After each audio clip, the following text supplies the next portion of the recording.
October 26, 2018, South Florida. A Jeep Cherokee pulls into the emergency entrance of Memorial Hospital Miramar in the early morning darkness. Inside the vehicle, two young men are bleeding from multiple gunshot wounds. Within minutes, doctors pronounce them dead, but the mystery of how they died would quickly spiral into one of the most shocking murder cases in modern hip-hop. A case involving betrayal, fame, and the allegation that a rising rap star murdered his own best friends. The story begins years earlier. On May 1, 1999, a boy named Jamell Demons was born in Gifford, Florida. His mother, Jamell Demons Gang, was just 14 years old when she became pregnant. She was still in high school. Life was difficult from the start. Jamell grew up in a poor neighborhood where violence and crime were common. Money was scarce. His mother struggled to pay for basic necessities, but Jamell had something that set him apart: music. From a young age, he wrote lyrics and recorded songs. By 15, he was uploading tracks to SoundCloud and gaining a small following. But while his music career began to grow, so did his trouble with the law. When Jamell was just 16 years old, he was arrested for firing a gun near Vero Beach High School. Investigators said he had fired shots toward a group of people. Miraculously, no one was hit. Still, the charges were serious: 3 counts of aggravated assault with a deadly weapon and discharging a firearm in public. Jamell spent about a year in jail. During that time, he began writing more music. When he got out, his songs quickly spread online. He adopted the stage name YNW Melly. YNW stood for Young and World, the rap collective he formed with his closest friends, among them Anthony Williams and Christopher Thomas Jr. They were more than collaborators, they were brothers, or so it seemed. The YNW group grew up together in the same Florida neighborhoods. They recorded music together, performed together, and dreamed of escaping poverty through rap. Anthony Williams went by the stage name YNW Sakchaser. Christopher Thomas Jr. was known as YNW Juvy. They appeared in videos together, hung out constantly, and were considered part of the same tight circle. As Melly's popularity grew, the group began traveling for music, recording late nights, working toward fame. But on October 26, 2018, everything would collapse.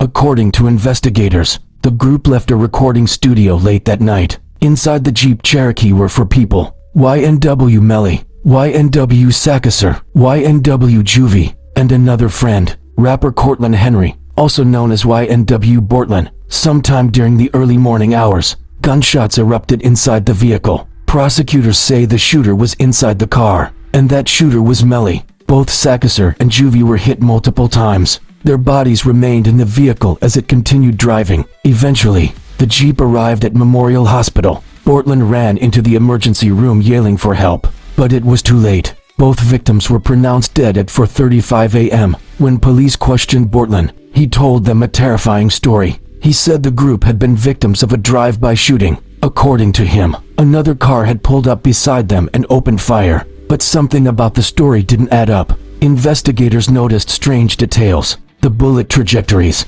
the location of shell casings, and the position of the victims. All of it pointed to a shocking conclusion: the shots came from inside the car, not outside. Police began digging deeper. They examined the Jeep.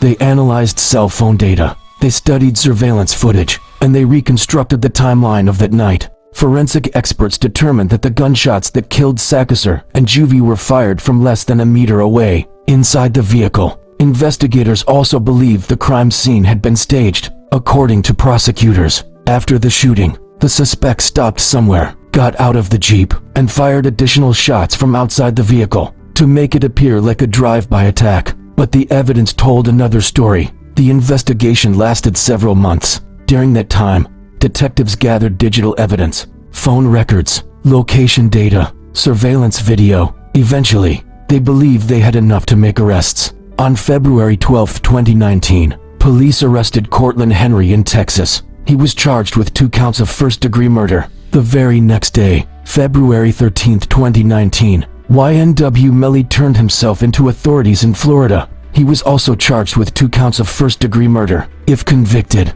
he could face life in prison, or even the death penalty. Interrogation footage from Melly's past also resurfaced online. In one older police interview from 2015, the teenage rapper sat across from detectives for hours, calm, almost emotionless. At one point, Investigators asked him about the shooting incident near his school. The officer leaned forward and said, "Jamell, we already know what happened. We just need you to tell us your side." Melly reportedly replied, "I didn't shoot nobody." The officer responded, "You fired the gun though, right?" Melly paused, then quietly said, "I don't remember." The interview lasted over 2 hours, and it gave investigators an early glimpse into how he handled police questioning. Body camera footage also played a role in the investigation. Officers responding to the hospital scene recorded the chaos of that night: emergency staff rushing, paramedics shouting instructions, and police quickly trying to determine what had happened. In the footage, officers could be heard asking,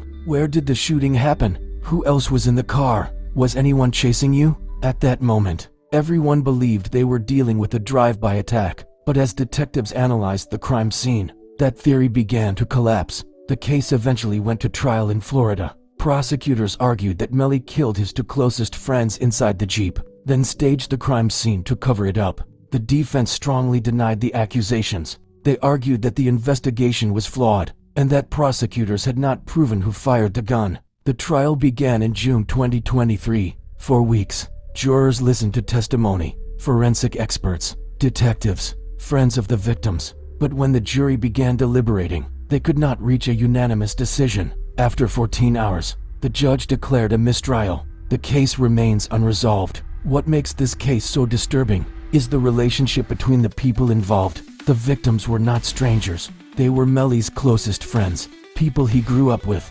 people he made music with, people he called family. And yet, according to prosecutors, they died sitting right beside him. Today, YNW Melly remains in custody awaiting further legal proceedings. The possibility of a retrial still hangs over the case.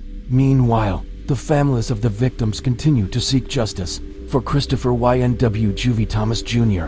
and Anthony YNW Sakchaser Williams, two young men whose lives ended in the back seat of a Jeep on a dark Florida road. In the world of hip-hop, stories about violence are often told through lyrics, but in this case, the violence became real. Two young men lost their lives, and a rising star's future became uncertain. Whether the truth will ever be fully known is something only time will reveal. But one thing is certain: the night of October 26, 2018, changed everything, forever.